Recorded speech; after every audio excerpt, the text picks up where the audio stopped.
2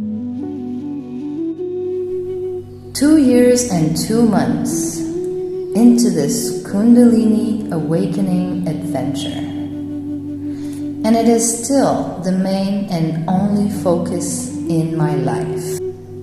Actually, I do feel like something has shifted this month.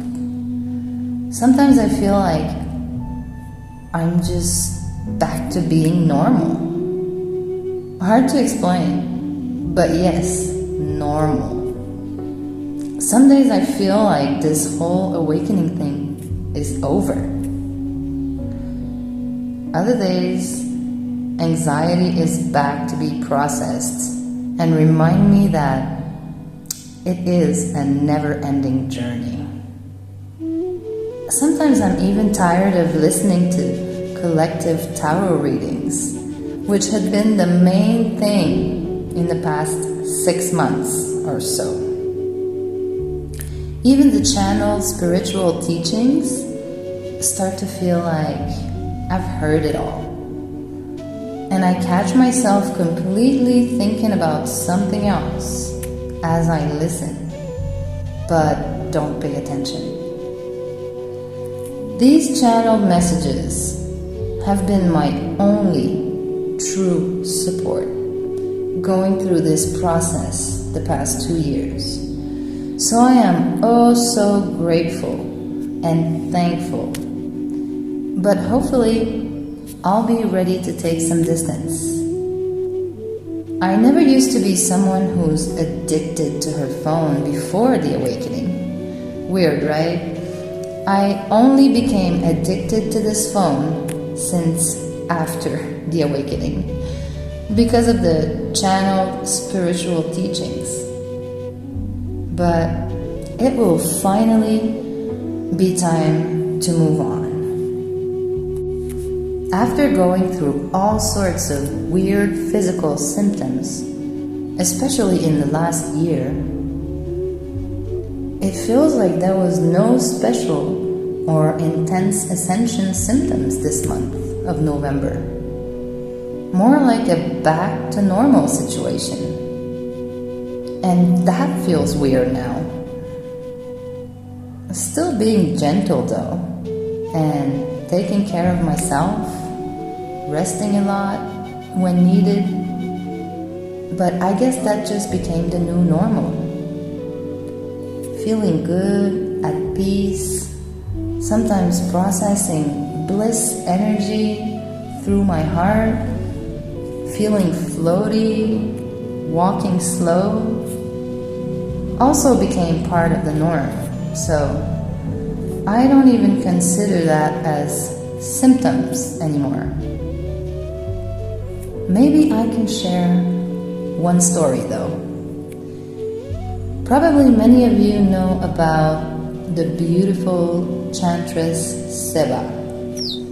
Well, I made a comment on one of her last community posts. Just a few words, nothing special. She was asking a question with 4 choices, so I said, all of the above, love you. The next day, I was talking to my sister on a video chat, and a few minutes into the call, I started feeling really heavy. I even told her, I don't know what happened, but I just got invaded by a wave of extreme fatigue. But it was more than that. It was so heavy. I couldn't stand being on the phone and kept telling her I would have to hang up. But because she's used to staying on the phone for longer with me, it still took a while until I finally got to hang up. Anyway, then I was able to release, center myself, do some deep breathing. I put cacao butter on my hands, my face, my legs. I even made some coca tea. And then I started to feel better. So I turned on the phone and saw that Chantra Seba had answered my comment. I was surprised because she must have thousands of comments to deal with. But then it was a super long answer, saying really weird stuff. So right away I knew that could not be from her. Wow. I just went to look it up, and the answer is now gone. Anyway, it said things like, be protected from demonic energy. I went on your profile and felt a demonic feminine trying to harm you. And the message was super long anyway. Then it said that Pastor John could help me with that, and I should call this WhatsApp number. Obviously a scam, right? As if I would be dumb enough to call Pastor John on WhatsApp after these demonic threats. So I clicked on the fake Chantra Seba profile, and it said the channel was created 1 hour ago and it had 1 subscriber. So yeah, fake account. And I received this message 48 minutes ago. I must have been the first targeted victim of this newly created account. The weird thing is that 48 minutes corresponds to the moment I was feeling this crazy, overwhelming heaviness that forced me to cut short my phone call with the sister. So, realizing that the heaviness I felt must have been the negative energy coming from this scammer as they were writing this message, attacking my profile. I never give much attention to all the talks about negative energies and demonic energies being sent at you and draining your energy and stuff like that.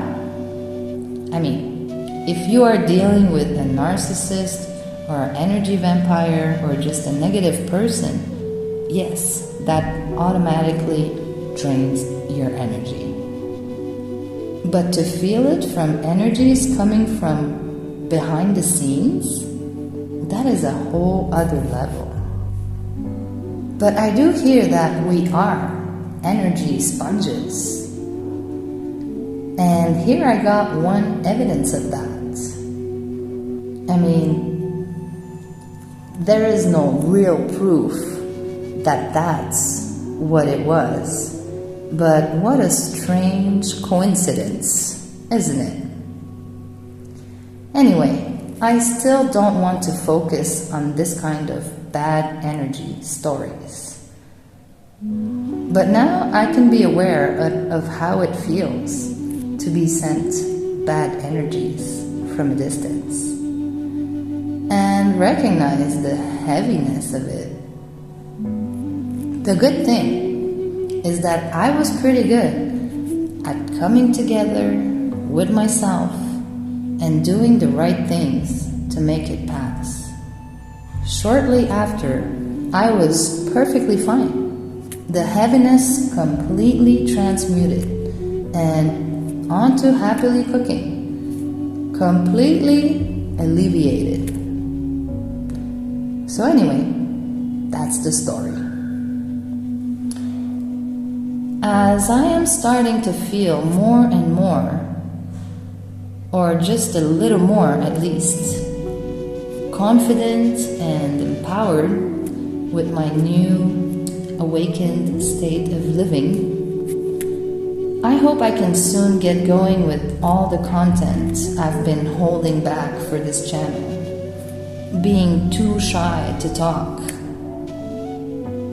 So, talk to you again soon. Much love and a great journey to you all.